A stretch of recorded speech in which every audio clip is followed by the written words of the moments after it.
দিব্যেন্দু, তোমাদের ফ্যাক্টরির কাজ কত দূর এগোলো? এই তো মামা, কাজ বেশ ভালোই এগোচ্ছে। এরপর তো শেড তৈরির কাজও শুরু হয়ে যাবে। তাই সেটার জন্য একটা কথা আপনার থেকে একটু জিজ্ঞাসা করার ছিল। কি কথা বলো না। আসলে মানে জমিটা আমরা পেলেও জমির আসল দলিলটা তো আমরা পাইনি। পরবর্তীকালে সেটা নিয়ে কোনো সমস্যা হবে না তো? ওই জমির আসল দলিল তো বীরুর কাছেও নেই। বীরু শুধু জানে ওই জমি নন্দিতার। দেখো, মিউটেশনের জন্য আমি বলে দিয়েছি, তবে দলিলটা তো খুব পুরনো। আমি পেলেই দলিলটা তোমাদের কাছে পাঠিয়ে দেবো। না, আসলে পরে হলে একটু সমস্যা। মানে বাবা বলছিল যে আপনি তো মুখেই আমাদের ওই জমিটা দিয়েছেন, তাই এবার ওই জমির দলিলটা না নিয়ে ফিরলে একটু চাপ হতে পারে। তাই দলিল আমাকে নিয়েই ফিরতে বলেছে। দিব্যেন্দু, দাদা তো খুব ব্যস্ত, কটা দিন সময় দাও, উনি ঠিক খুঁজে দেবেন। না না, সময় থাকলে সত্যিই দিতাম কাকিমা, কিন্তু কাজ না ওদিকে অনেকটা এগিয়ে গেছে। আর বুঝতেই পারছেন আজকালকার দিনে দলিল ছাড়া এরকম একটা... কেন দলিল ছাড়া কি আমার মুখের কথায় বিশ্বাস করা যায় না? ইমান, না না মামা, দিব্যেন্দু সেভাবে কথাটা বলতে চাইনি গো। যেভাবেই বলুক, ওর জানা উচিত যে বীরেন্দ্র চক্রবর্তীর মুখের কথাই যথেষ্ট। তোমার বাবাকে দুশ্চিন্তা করতে বারণ করো। দিব্যেন্দু, আমার কথাটা শোনো, তোমার বাবা দলিল অবশ্যই পেয়ে যাবেন। হ্যাঁ, মানে সেটা নিয়ে কোনো ডাউট নেই, আমাদের দুশ্চিন্তাও নেই। বাট ওই দলিলটা হাতে পেলে আর কি, আসলে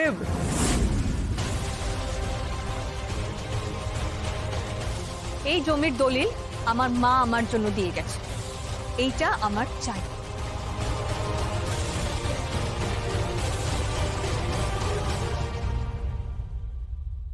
কি বলছোটা কি তুমি, শাওন? এই জমি তুমি নেবে মানে? হ্যাঁ, নেব পিসিমণি, কারণ আমার মা চেয়েছিল এই জমিতে বাচ্চাদের জন্য প্রি স্কুল বানানো হোক। সুতরাং এখানে সেটাই করা হবে। কাউকে আমি এই জমিতে মদের ফ্যাক্টরি বানাতে দেব না। শাওন, এই কথা তোমাকে কে বলেছে? ওই জমিতে মদের কারখানা তৈরি হবে? সত্যি? কি সমস্ত আজে বাজে কথা বলছো বলো তো তুমি? বড়রা কথা বলছে, তার মধ্যে এসে কেন এসব ঝামেলা করছো তুমি? না জেনে শুনে কেন কথা বলছো তুমি? না জেনে শুনে নয় পিসিমণি, ওই জমিতে যে মদের ফ্যাক্টরি বানানো হচ্ছে সেই কথাটা আমি জামাই বাবুর মুখ থেকেই শুনেছিলাম।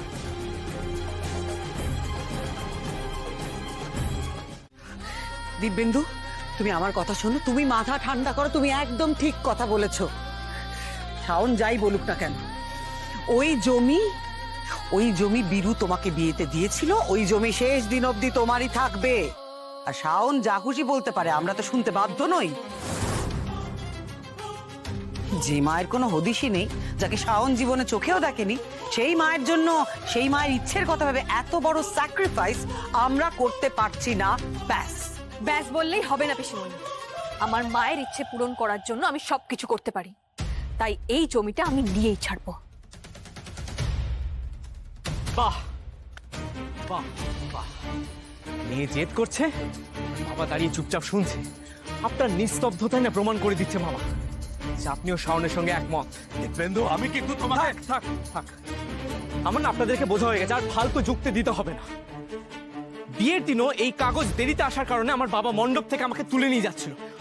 আমি কিন্তু প্রতিবাদ করেছিলাম, আমি আটকে ছিলাম, কিন্তু আর না। কাজ এত দূর এগিয়ে যাওয়ার পর আমি আর বাবার বিরুদ্ধে যেতে পারবো না। নয় এই জমি আমাদের থাকবে, না আমি আর বাবা এই বিয়ে ভেঙে দেবো।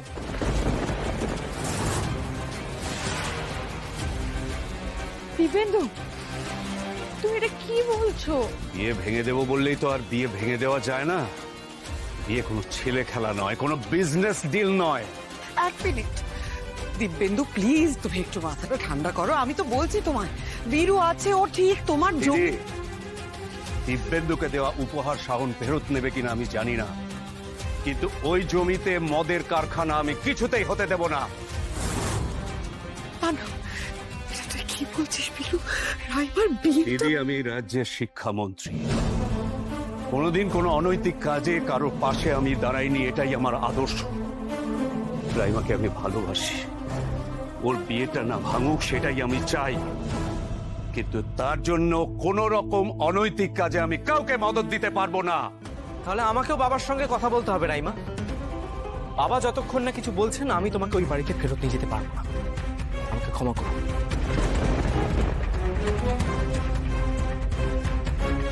দিব্যেন্দু আমাকে এভাবে ছেড়ে চলে গেল। শাওনের জেদে আমার সংসারটা এভাবে ভেঙে গেল। কি অবস্থা হচ্ছে আমার মেয়েটার, আমার মেয়ের এত বড় সর্বনাশ হয়ে গেল। আমি এই সব কিছু হয়েছে শাওনের জন্য। আমি ওকে কিছুতেই ছাড়বো না, কোনোদিনও ক্ষমা করব না। এখন যে আমার মেয়ের বিয়েটা ভেঙে যাচ্ছে ওর জন্য, এরপর শাওন আমার মেয়ের চোখের বালি হয়ে উঠবে। আমি আমার মেয়েকে দুর্বল হতে দেব না। আমার মেয়েকেই আমি আমার সবচেয়ে বড় অস্ত্র হিসেবে শাওনের বিরুদ্ধে ব্যবহার করব।